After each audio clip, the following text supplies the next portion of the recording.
Synopsis of the first tablet. Lamentation over the desolation of Sumer. How the gods fled their cities as the nuclear cloud spread. The debates in the council of the gods. The fateful decision to unleash the weapons of terror. The origin of the gods and the awesome weapons on Nibiru.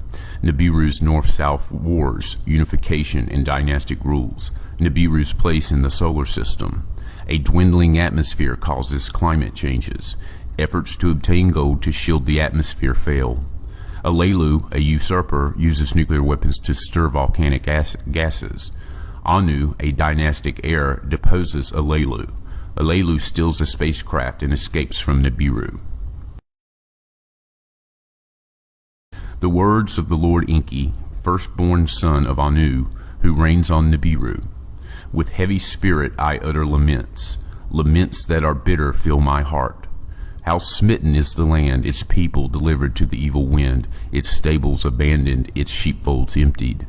How smitten are the cities, their people piled up as dead corpses, afflicted by the evil wind. How smitten are the fields, their vegetation withered, touched by the evil wind. How smitten are the rivers, nothing swims anymore, pure sparkling waters turned into poison. Of its black-headed people, Sumer is emptied. Gone is all life. Of its cattle and sheep, Sumer is emptied. Silent is the hum of churning milk. In its glorious cities only the wind howls. Death is the only smell. The temples whose heads to heaven arose by their gods have been abandoned. Of lordship and kingship command there is none. Scepter and tiara are gone. On the banks of the two great rivers, once lush and life-giving, only weeds grow. No one treads the highways, no one seeks out the roads. Flourishing Sumer is like an abandoned desert. How smitten is the land, home of the gods and men. On that land a calamity fell, one unknown to man. A calamity that mankind had never seen before, one that could not be withstood. On all the lands from west to east a disruptive hand of terror was placed. The gods in their cities were helpless as men. An evil wind, a storm born in a distant plain, a great calamity wrought in its path. A death-dealing wind born in the west its way to the east has made, its course set by fate. A storm devouring as the deluge, by wind and not by water, a destroyer, by poisoned air, not tidal waves overwhelming. By fate, not destiny, was it engendered. The great gods, in their council, the great calamity had caused. By Enlil and Ninharzag it was permitted. I alone for a halt was beseeching. Day and night to accept what the heavens decree I argued, to no avail. Nine-Urta, Enlil's warrior son, and Nergal, my very own son, poisoned weapons in the great plain, then unleashed. That an evil wind shall follow the brilliance we knew not. They now cry in agony. That the death-dealing storm born in the west its course to the east shall make, who could foretell? The gods now but bemoan. In their holy cities the gods stood disbelieving as the evil wind toward Sumer made its way. One after another the gods fled their cities, their temples abandoned to the wind. In my city, Eridu, as the poison cloud approached, I could do nothing to stop it. Escaped to the open steppe to the people I gave instructions. With Enki my spouse, the city I abandoned. In his city, Nippur, place of the bond heaven-earth, Enlil could do nothing to stop it. The evil wind against Nippur was onrushing. In his celestial boat, Enlil and his spouse hurriedly took off. In Sumer's city of kingship, Nanar to his father Enlil for help cried. In the place of the temple that to heaven in 7 steps rises, Nanar, the hand of fate refused to heed. My father who begot me, great God who to had granted kingship, turn the evil wind away, Nanar pleaded. Great God who decrees the fates, let and its people be spared, your praises to continue, Nanar appealed. Enlil answered his son Nanar, noble son, your wondrous city kingship was granted. Eternal reign it was not granted. Take hold of your spouse Ningal, flee the city. Even I who decrees fates, its destiny I cannot bend. Thus did Enlil my brother speak, alas, alas, not a destiny it was. A calamity no greater since the deluge gods and earthlings had befallen, alas, not a destiny it was. The great deluge was destined to happen. The great calamity of the death-dealing storm was not. By the breach of a vow, by a council decision it was caused, by weapons of terror was it created. By a decision, not destiny, were the poisoned weapons unleashed. By deliberation was the lot cast. Against Marduk, my firstborn, did the two sons destruction direct. Vengeance was in their hearts. Ascendancy is not Marduk's to grasp. Enlil's firstborn shouted, with weapons I shall oppose him, Ninurta said. Of people he raised an army, Babili as earth's navel to declare. Nergal, Marduk's brother, so shouted. In the council of the great gods, words of venom were spread. Day and night I raised my opposing voice. Peace I counseled, deploring haste. For the second time the people had raised his heavenly image. Why does opposing continue? I asked in pleading. Have all the instruments been checked? Did not the era of Marduk in the heavens arrive? I once more inquired. Ningishzida, my very son, other signs of heaven cited. His heart, I knew, Marduk's injustice to him could not forgive. Nanar, to Enlil on earth born, was unrelenting too. Marduk, my temple in the north city, his own abode made, so he said. Ishkur, Enlil's youngest, punishment demanded in my lands to whore after him the people he made, he said.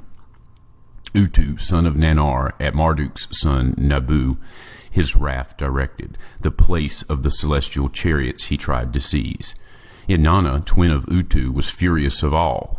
The punishment of Marduk for the killing of her beloved Dumuzi she still demanded. Ninharzag, mother of gods and men, her gaze diverted. Why is not Marduk here, she only said. Gibel, my own son, with gloom replied, Marduk has all entreaties put aside. By the signs of heaven his supremacy he claims. Only with weapons will Marduk be stopped. Ninurta, Enlil's firstborn, shouted. Utu, about protecting the place of the celestial chariots, was concerned. In Marduk's hands it must not fall, so he said. Nergal, lord of the lower domain, ferociously was demanding, let the olden weapons of terror for obliteration be used. At my own son I gazed in disbelief, for brother against brother the terror weapons have been forsworn. Instead of consent there was silence. In the silence Enlil opened his mouth. Punishment there must be. Like birds without wings, the evildoers shall be. Marduk and Nabu, us of heritage are depriving. Let them of the place of the celestial chariots be deprived. Let the place be scorched to oblivion, Ninurta shouted. The one who scorches, let me be. Excited, Nergal stood up and shouted, let the evildoers' cities also be upheavaled. The sinning cities let me obliterate. Let the annihilator my name thereafter be. The earthlings, by us created, must not be harmed. The righteous with the sinners must not be perished, I forcefully said. Ninharzag, my creating helpmate, was consenting. The matter is between the gods alone to settle. The people must not be harmed. Anu, from the celestial abode, to the discussions was giving much heed. Anu, who determines fates, from his celestial abode his voice made heard. Let the weapons of terror be this once used. Let the place of the rocket ships be obliterated. Let the people be spared. Let Ninurta the scorcher be. Let Nergal be the annihilator. So did Enlil the decision announce. To them a secret of the gods I shall reveal. The hiding place of the terror weapons to them I shall disclose. The two sons, one mine, one his, to his inner chamber Enlil summoned. Nergal, as he went by me, his gaze averted. Alas, I cried out without words. Brother has turned against brother. Are the prior times fated to repeat? A secret from the olden times to them Enlil was revealing, the weapons of terror to their hands entrusting. Clad with terror, with a brilliance they are unleashed. All they touch to a dust heap they turn. For my brother against brother on earth they were forsworn, neither region to effect. Now the oath was undone, like a broken jar in useless pieces.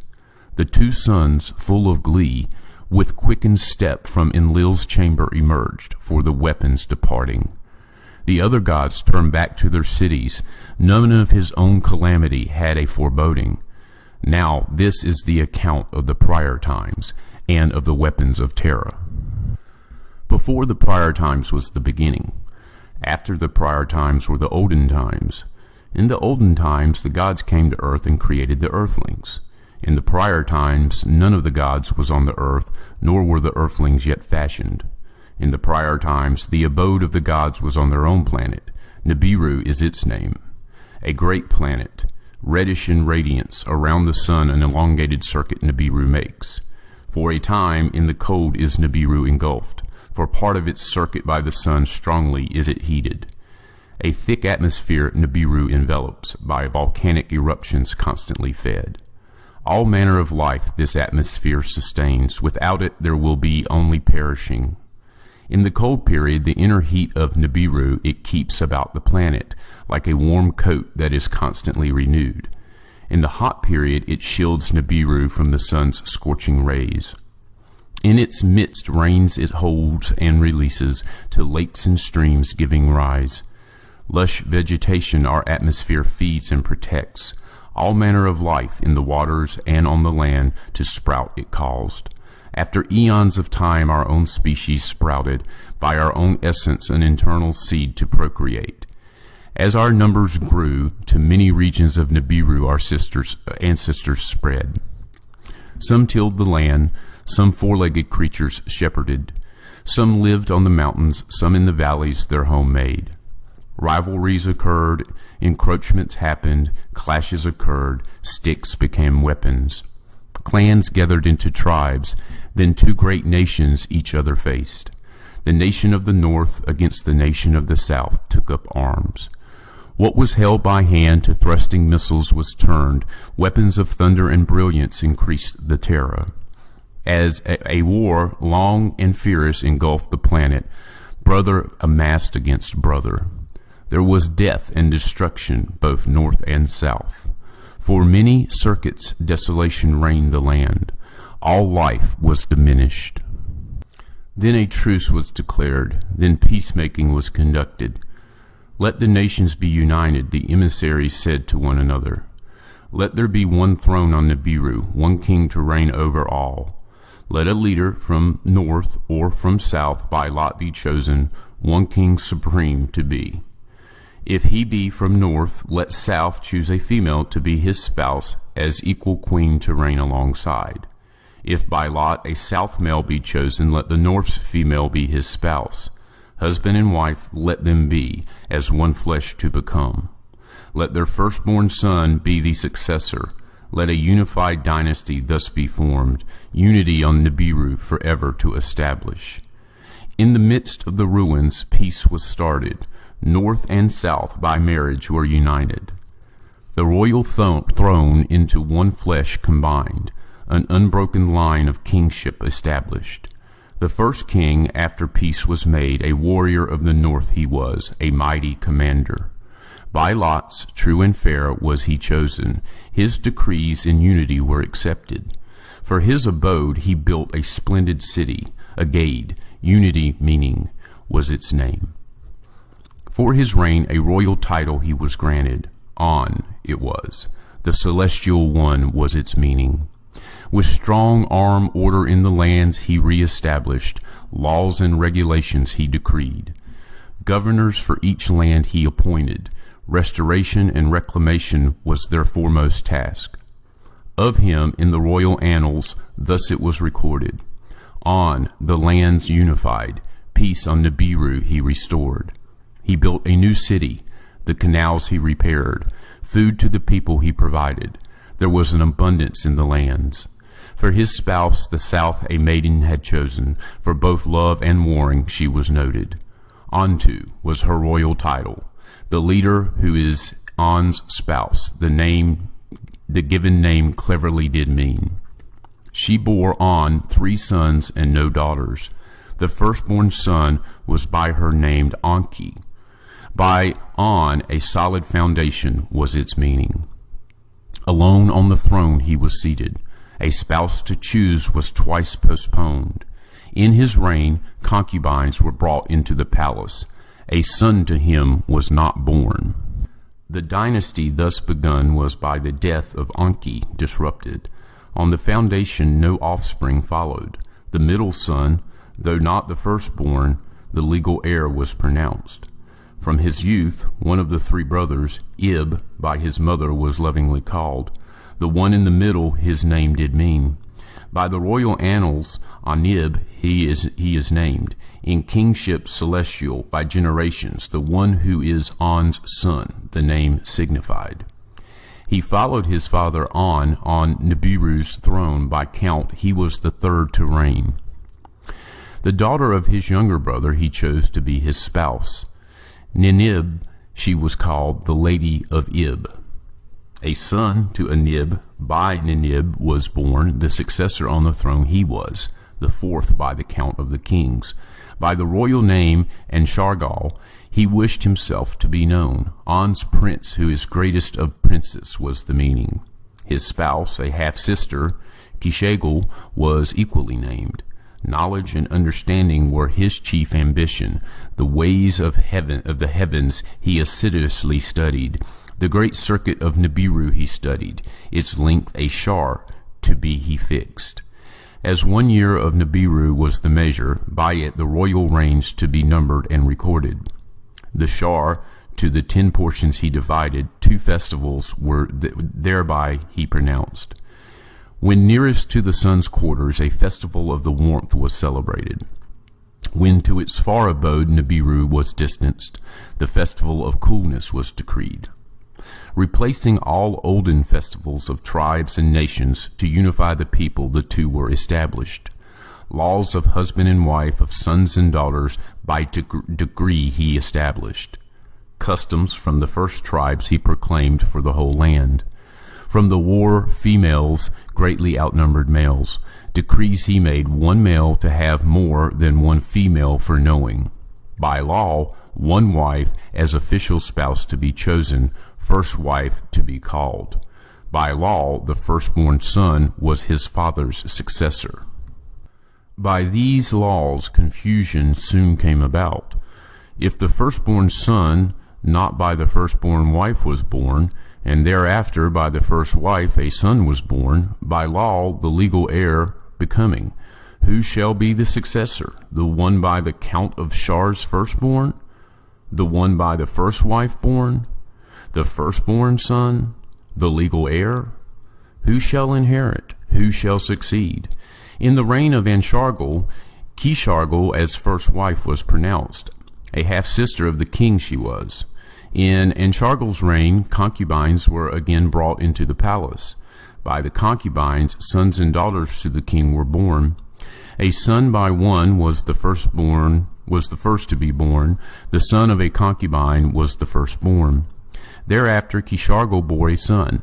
The legal heir by law he was. The firstborn he was not. In the palace of Kishargal raised her voice in anger, shouting, "If by rules my son, by a first wife born, from succession shall be barred, let the double seed not be neglected.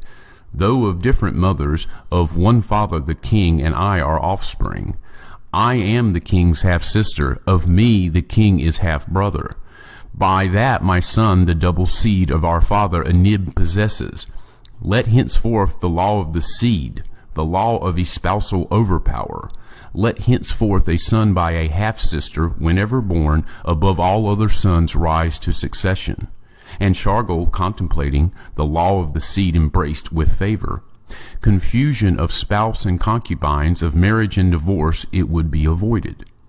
In their council, the royal counselors, the law of the seed for succession adopted. By the king's order, the scribes, the decree recorded. Thus, the next king by the law of the seed for succession was proclaimed.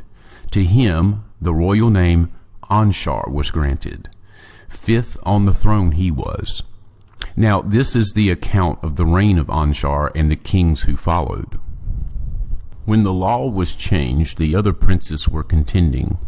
Words there were, rebellion there was not.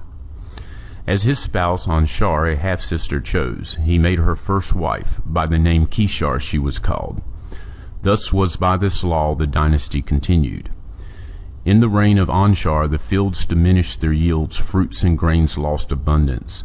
From circuit to circuit, nearing the sun heat grew stronger. In the faraway abode, coolness was more biting. In Agade, the throne city, the king, those of great understanding assembled. Learned savants, those of great knowledge, to inquire were commanded. The land and the soil they examined, the lakes and streams they put to the test. It has happened before. Some gave an answer. Nibiru in the past, colder or warmer, has grown. A destiny it is, in the circuit of Nibiru embedded. Others of knowledge, the circuit observing, Nibiru's destiny to blame did not consider. In the atmosphere a breaching occurred that was their finding. Volcanoes, the atmosphere, forbear, less belching were spitting up. Nibiru's air has thinner been made. The protective shield has been diminished. In the reign of Anshar and Kishar, pestilences made an appearance, toil could them not overcome. Their son Inshar, then the throne ascended. Of the dynasty the sixth he was. Lordly master of the Shar, the name did signify. With great understanding he was born, with much learning he mastered much knowledge. To remedy the afflictions, ways he thought, of Nibiru heavenly circuit he made much study. In its loop of the sun's family 5 members it embraced, planets of dazzling beauty. For cures to the afflictions, their atmospheres he caused to be examined. To each he gave a name. Ancestral forefathers he honored. As heavenly couples he them considered.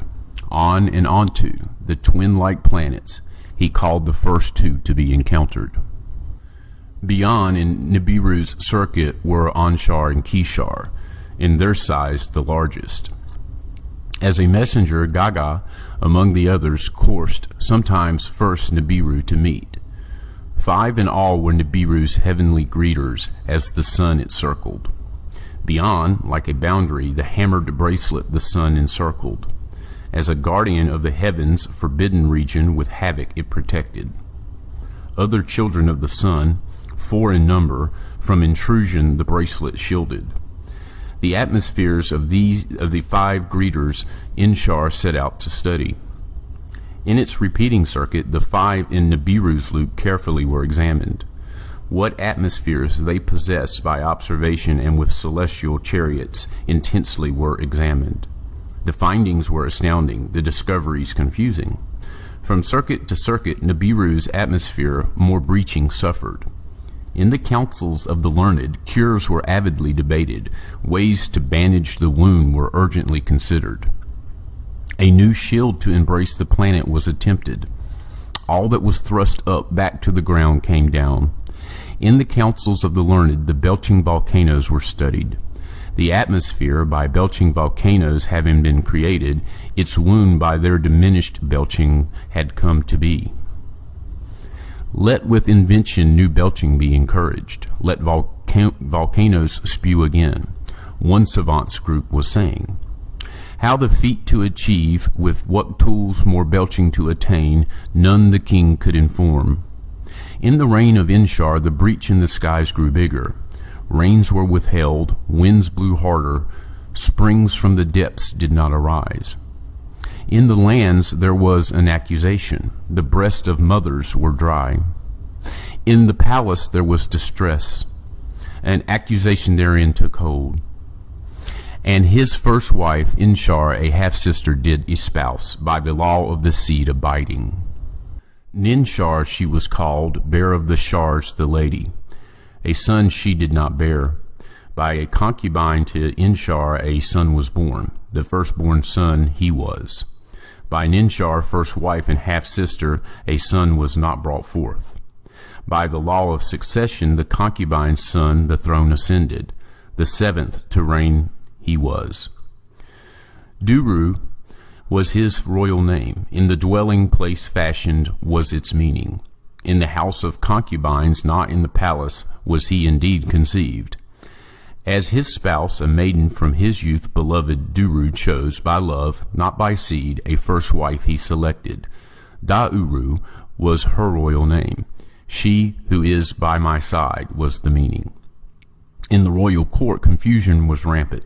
Sons were not theirs, wives were not half-sisters. In the land, suffering was increasing. The fields forgot their abundance. Among the people, fertility was diminished. In the palace, fertility was absent. Neither son nor daughter was brought forth. Of On's seed, 7 were the rulers. Then of his seed the throne was dry. Dauru, a child at the palace gateway, found. As a son she embraced him. Duru, in the end, as a son him adopted. Legal heir him decreed. Lama, meaning dryness, was his given name. In the palace the princes were grumbling. In the council of counselors there were complaints. In the end, Lama, the throne ascended. Though not of On's seed, he was the 8th to reign. In the councils of the learned, to heal the breach there were 2 suggestions. One was to use a metal. Gold was its name. On Nibiru it was greatly rare. Within the hammered bracelet it was abundant. It was the only substance that to the finest powder could be ground, lofted high to heaven, suspended it could remain. Thus, with replenishments, the breach it would heal, protection make better. Let celestial boats be built, let a celestial fleet the gold to Nibiru bring over. Let weapons of terror be created was the other suggestion. Weapons that the ground shake loose, the mountains split asunder. With missiles the volcanoes to attack, their dormancy to bestir, their belching to increase, the atmosphere to replenish, the breach to make disappear. For a decision Lama was too feeble. What choice to make he knew. 1 circuit Nibiru completed, 2 shars Nibiru to count continued. In the fields affliction was not diminished. By volcanic belching the atmosphere was not repaired. A 3rd shar passed, a 4th was counted, gold was not obtained. In the land strife was abundant, food and water were not abundant. In the land unity was gone, accusations were abundant. In the royal court savants were coming and going, counselors were rushing in and rushing out. The king to their words paid no attention. Counsel from his spouse he only sought. Lahama was her name. If destiny it be, let us beseech the great creator of all. To the king she said, beseeching, net actings provide the only hope. In the royal court, the princes were astir. At the king, accusations were directed. Foolishly, unreasoning, greater calamities instead of cure he brought forth. From the olden storehouses, weapons were retrieved. Of rebellion, there was much speaking. A prince in the royal palace was the first to take up arms. By words of promise, the other princes he agitated. Alelu was his name. Let Lama be the king no more, he shouted. Let decision supplant hesitation. Come, let us unnerve the king in his dwelling. Let him the throne abandon. The princes to his words gave heed. The gate of the palace they rushed. To the throne room, its entrance restricted, like onrushing waters they went. To the tower of the palace the king escaped. Alelu was him pursuing. In the tower there was a struggle. Lama fell down to his death. Lama is no more, Alelu shouted. The king is no more, with glee he announced. To the throne room Alelu rushed. On the throne he himself seated. Without right or counsel, a king he himself pronounced. In the land unity was lost. Some by the death of Lama rejoiced, others by Alelu's deed were saddened. Now this is the account of the kingship of Alelu and of the going to earth. In the land unity was lost. About the kingship many were aggrieved. In the palace princes were agitated. In the council counselors were distraught. From father to son, succession from on the throne continued. Even Lama, the 8th, by adoption a son was proclaimed. Who was Alelu? Was he a legal heir? Was he firstborn? By what right did he usurp? Was he not a kingslayer? Before the 7 who judge Alelu was summoned, his fate to consider. Before the 7 who judge, Alelu spread his pleas. Though neither legal heir nor a son firstborn, of royal seed indeed he was. Of Anshargal am I descended, before the judges he claimed. By a concubine my ancestor was to him born. Elam was his name.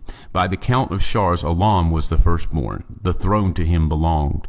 By convincing the queen his rights put aside. A law of the seed from naught she created. For her son the kingship attained. Elam of kingship she deprived. To her son instead it was granted. By descent of Elam's generations am I continued. The seed of Anshargal is within me. The seven who judged to Alelu's words gave heed. To the council of counselors they passed the matter, truth or falsehood to ascertain. The royal annals from the house of records were brought forth. With much care they were read. On and onto the first royal couple were, 3 sons and no daughters to them were born. The firstborn was Enki. He died on the throne. He had no offspring. The middle son, in his stead the throne ascended, and Nib was his name. Anshargal was his firstborn, the throne he ascended. After him on the throne kingship by the firstborn did not continue. The law of succession by the law of the seed was supplanted. A concubine's son was the firstborn. By the law of the seed of kingship he was deprived. The kingship instead of Kishargal's son was granted. Her being a half-sister of the king was the reason. Of the concubine's son, the firstborn, the annals made no record. Of him I am descended, Alelu to the counselors cried out. By the law of succession to him kingship belonged. By the law of succession to kingship am I now entitled. With hesitation the counselors of Alelu an oath of truth demanded. Alelu swore the oath of life or death. As king the council him considered. They summoned the elders, they summoned the princes. Before them the decision was pronounced. From among the princes a young prince stepped forward. About the kingship words he wished to say. Succession must be reconsidered to the assembly, he said. Though neither firstborn, nor by the queen a son, of pure seed am I descended. The essence of On in me is preserved, by no concubine diluted.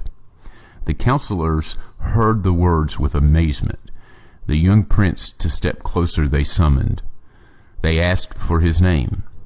It is Anu, after my forefather On am I named. They inquired about his generations. Of On's 3 sons he them reminded. Enki was the firstborn. Without son or daughter he died. Anib was the middle son. Instead of Enki the throne he ascended. Anib, the daughter of his younger brother, took to be wife. From them onward the succession in the annals recorded. Who was that younger brother? A son of On and Antu, one of purest seed. The counselors with wonderment looked at each other. Anuru was his name. Anu to them announced he was my great ancestor. His spouse, Ninuru, was half-sister. Her son was firstborn. Anama was his name. His wife was a half-sister. By laws of seed and succession, a son she bore him. Of pure descent the generations continued. By law and by seed perfect. Anu, after our forefather On, did my parents name me. From the throneship we were removed. From On's pure seed we were not removed. Let Anu be king, many counselors shouted. Let Alelu be removed. Others, caution did counsel. Let strife be prevented. Let unity prevail. They called in Alelu, the discovered findings to be told.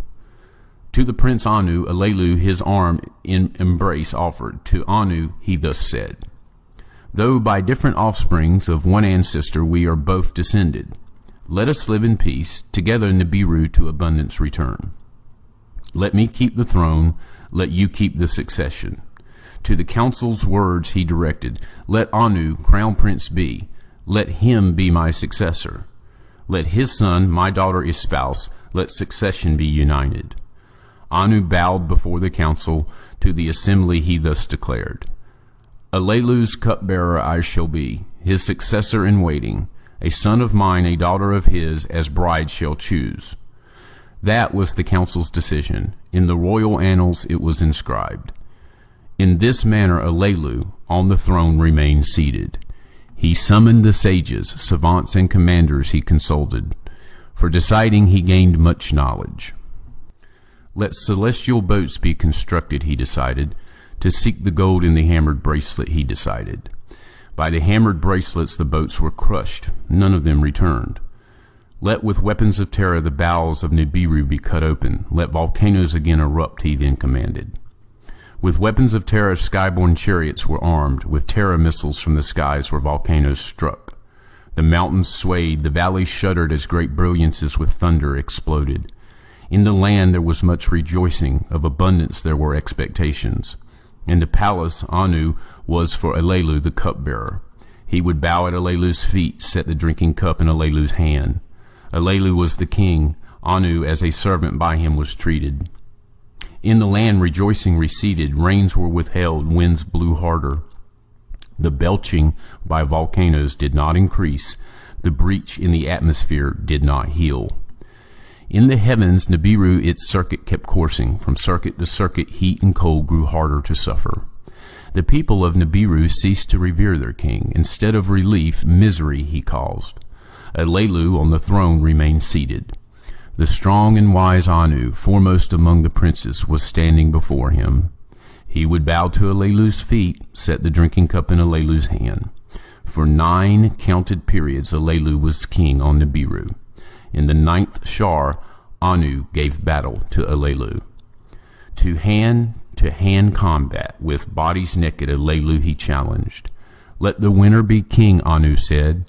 They grappled with each other in the public square. Doorposts trembled and walls shook. Alelu bent his knee to the ground. He fell on his chest. Alelu in combat was defeated. By acclaim, Anu was hailed as king.